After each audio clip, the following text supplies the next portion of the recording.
When I was 12, I came to the conclusion that everyone in the world, including my own family, was against me. I was never a problem child, but my parents sure treated me like one. For example, I used to need to be home by 5 p.m. every day. This clearly restricted my amount of playtime outdoors. I wasn't allowed to have friends over to play at the house, nor was I allowed to go over to anyone else's. I had to finish homework directly after I came home from school, no matter how long it took. My parents refused to buy me video games and forced me to read books, and then write a book report on them to prove that I actually read it. Now, even though those rules listed above were quite frustrating to me as a child, they aren't what upset me the most.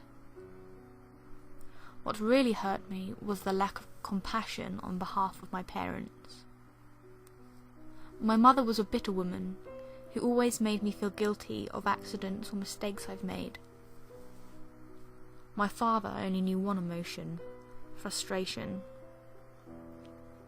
The only time he spoke to me was when he screamed at me for receiving poor test scores or beat me for misbehaving.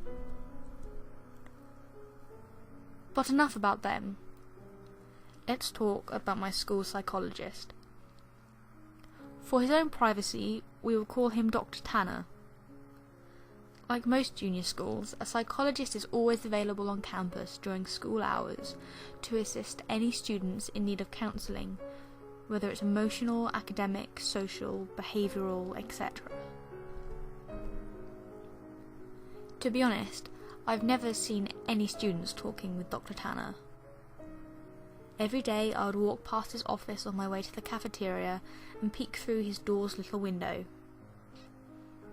He would always be alone in there, working on some paperwork. I guess that most kids were too afraid to speak out about their problems to an adult who was practically a stranger. For this reason, it took me 3 weeks to muster enough courage to go into his office. March 2nd, 1993 was the day I decided to voice my troubles to Dr. Tanner. During lunch break, I stood in front of his office door and knocked. Through the window, I could see him raise his head, smile, and motion for me to come in. I did. He greeted me by introducing himself and asking for my name. Dr. Tanner was a very soft-spoken man who seemed to radiate kindness. In less than 30 minutes, I rambled to Dr. Tanner about how mean my parents were to me, and how they didn't care about me at all. After a while, my voice began to quiver, and I stopped speaking. The psychologist listened patiently to my whole spiel, arms folded and head nodding. I half expected him to begin talking about how everything I had just said was untrue, and that my parents loved me dearly, and blah blah blah. But he didn't. Dr. Tanner leaned forward with a grin on his face and said, "You know, I'm the best school psychologist in the world. I promise we will fix this." I rolled my eyes. Okay, but how? I asked. "I have my ways," he replied. "I'm a man of my word. I promise that within just 1 month, the relationship between you and your parents will change for the better. Forever." After a brief pause, he continued, "Although, I do need you to make me a promise. You have to promise me that you'll come back to my office after school tomorrow, and that you won't tell anyone that we had this conversation today. It'll be our little secret." I promised. The following day, I returned to Dr. Tanner after school. It was around 4 p.m. when I entered his office. After a warm welcome, he asked me to have a seat in front of his desk once again. Upon sitting down, I watched Dr. Tanner close the blinds of the door's tiny window. "There. Now we have all the privacy we need. We began to talk about my likes and interests, my favourite subjects in school, my least favourite teachers, and things of the like. About an hour into the conversation, Dr. Tanner offered me a soft drink. I gladly took the offer, considering my parents never allowed me to drink soda. Dr. Tanner reached over to his mini-fridge and fidgeted around before setting down 2 open cans of soda on the desk. Afterwards, we continued to talk about what was going on in my life, but it wasn't long before I passed out from whatever drugs Dr. Tanner had placed in my drink. It took me a minute or so to adjust my blurred vision upon awakening, and when it did, I had no idea what to think. I was handcuffed to a bed and my mouth was sealed with duct tape. I immediately began to panic, squirming and tugging at the cuffs, but I gave up soon after. My eyes widened in disbelief after looking around the room. There were posters of superheroes pinned up along the wall, and photographs of famous athletes on shelves. In the middle of the room was an old television and Super Nintendo, various game cartridges stacked alongside it. I didn't know what to think. Here I am, in a room filled with items most kids would die to play with. I would have probably cried from joy hadn't I been handcuffed to a bed frame. My stomach sank once again as the door opened and Dr. Tanner walked inside. He sat down on the edge of the bed. Now listen. Remember that I'm here to help you, and I would never hurt you. Okay? Dr. Tanner gently removed the tape from my mouth, and then the cuffs from my hands. My first instinct was to begin crying, but something about Dr. Tanner made me feel safe. He smiled at me. You're going to be for a while, and during this time, you're allowed to play with any toys in this room while I'm here at home. But when I leave the house, I'll need to cuff one of your hands back to the bed. You can still watch television, but I want you to only watch the news channels when I'm away. I sat in silence, still trying to process the information he had given me. So,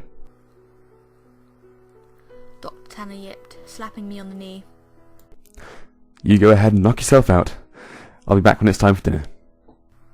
He got up from the bed, walked across the room and clicked the TV's power button before locking the door behind him. Several more minutes passed until I realised that Dr. Tanner wasn't joking. All that was left for me to do was to boot up the Nintendo and play Mario until nightfall. At about 7 p.m, Dr. Tanner returned into the room carrying 2 plates of mashed potatoes and chicken strips. I finally gathered up the courage to ask him how long I'd be staying in this room. Well, about a month. Give or take a few weeks. I just have some work I need to do. The following morning, I awoke to Dr. Tanner's hand patting my head. Hey, bud. You don't have to wake up right now if you don't want, but I am going to need to put this back on. He whispered, clamping the cold steel handcuff onto my wrist. I gazed up at him. He was wearing a collared shirt and slacks, a coat draped over his shoulder and a suitcase at his side. He looked just how he always did when I saw him around school. Before leaving, he placed the TV's remote next to me and told me to turn it on and watch the news. First thing I saw upon turning it on was a breaking news segment. An important-looking police officer stood at a podium surrounded by people with microphones.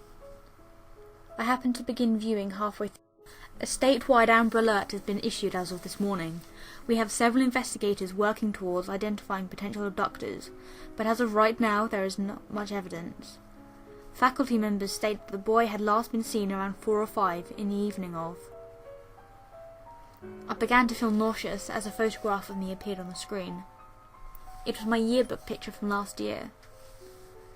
Captions for the photograph displayed my name, age, my school, my town. Above my picture were alternating titles. FBI begins search for child, kidnapping suspect unknown, and potential runaway. The live footage continued, and two figures I soon recognised as my mum and dad stepped up onto the podium. Both appeared to have reddened eyes. Tears streamed down my mother's face as she took hold of a microphone. I'd never seen so much emotion come from my mother as she wept on live television, stuttering on sentences such as, "Please return my baby back to me," and "I'm so sorry," and "Please come home to us." When my father took the microphone, I nearly expected his attitude to be stone cold, but he too had tears in his eyes. He pleaded to the world to bring his son home safely, and lastly begged for my forgiveness. "I know I haven't been the best father, but God damn it, I do wish I had been now. Please bring my boy back." I turned the power off shortly after. My emotions were mixed, for I'd never once seen my father cry. I felt miserable that my parents were being put through so much, but at the same time, I felt relief. I now know how much my mum and dad love me. Nearly 4 weeks have passed, and Dr. Tanner has been treating me with the utmost respect. He leaves me in the morning cuffed to the bed frame, but returns in the afternoon to eat lunch and dinner with me, talk and play games. I never would have guessed how good Dr. Tanner was at Monopoly and Scrabble. But one morning, when Dr. Tanner woke me before heading off to work, I noticed a stern look on his face.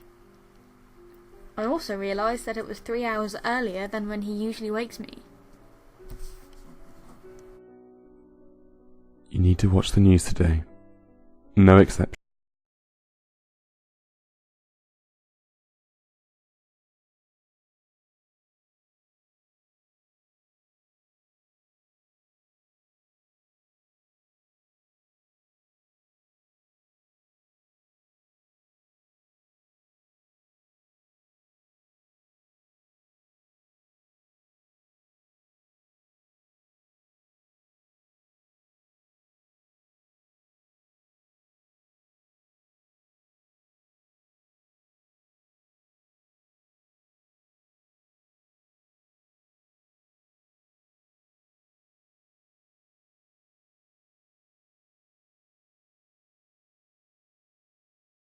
Continued. Remains of a body have been found in a garbage bag beneath a highway overpass. The body appears to be that of a child, although not much of it is left. The body has been decapitated and much has been burned to ash and bone. The screen shifted over to a helicopter view of the freeway. Dozens of police cars gathered near the bottom of the tall overpass. The man's voice could still be heard. Within the bag, police found a junior high school identification card labelled as...